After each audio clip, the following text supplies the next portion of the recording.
of this video is to show you the skill of starting a secondary IV infusion.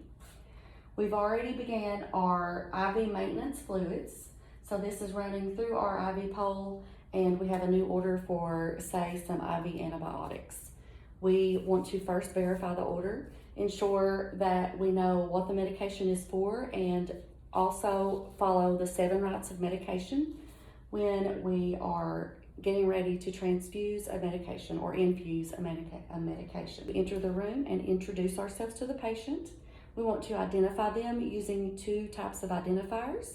We also need our MAR to verify that we have the correct medication. We also need to scan this prior to beginning or whatever your facility calls for that procedure. You'll need your secondary IV flow set. You'll need your ordered medication with your patient's name and date of birth and everything to ensure that that is ready to go. Then we also need alcohol wipes and ensure that our patient's comfortable, the IV is good, and everything is flowing correctly with no issues or complaints. After we've scanned our medication and verified the order, we can go ahead and get ready to begin this. First of all, your secondary kit comes with a little hanging hook. We'll want to place our primary on this hook. That puts it down below the secondary so that the secondary can flow better during the procedure. We'll want to take our IV infusion secondary set, open that up, ensure we have it clamped. We'll remove our ending, remove our tip, maintaining that sterile, and insert that into our secondary. We'll need our alcohol pad. We'll open this,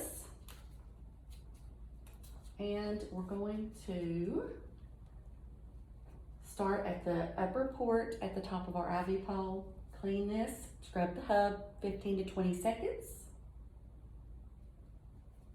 Then we can take our ending off and insert our secondary bag into the top of this. This is beeping because it's inactive. Sorry about that.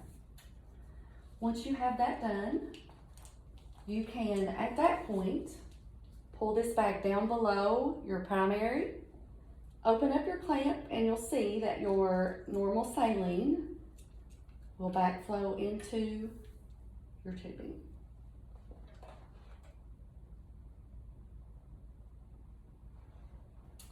Now we have this primed. There are no air bubbles, everything is full, and we're ready to start our secondary bag. We'll hang this above our primary. Make sure that it's open, it's still connected, the IV's been flowing good, there's no issues or complaints. And I'm going to bring you over to show you how to set this IV pole at this point. So here we're going to review our program, and we want to start a secondary. Program a secondary, and we're going to say this is ceftriaxone.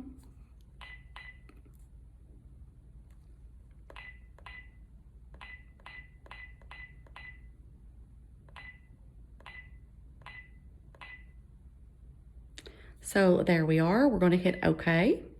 And a lot of times these are already pre-registered. If the order is not in there, you'll need to verify that order. We're going to go with 750 milligrams and a 100 milliliter bag. We want to confirm that's correct. Secondary bag is connected and we're good to go. This bag is already pre-programmed. If it was not, you would just punch in what your order was so that you know it will infuse in the time that it has been ordered. 200 an hour, 100 ml bag, and it should infuse in 30 minutes. So we're going to hit that is correct. That is also correct. And that's correct. So now we can start our infusion. Do you want this to call back? Yes, because you should document when that bag is completed. Call back means that it will beep when the infusion is complete, and you will know to document that it is done and verify that your patient's tolerating it well, no issues, and you will document all of the findings or any issues that occur during that.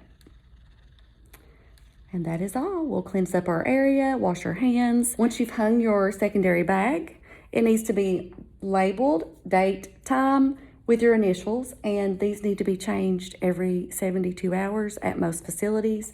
You should verify your facility's policy prior to doing that.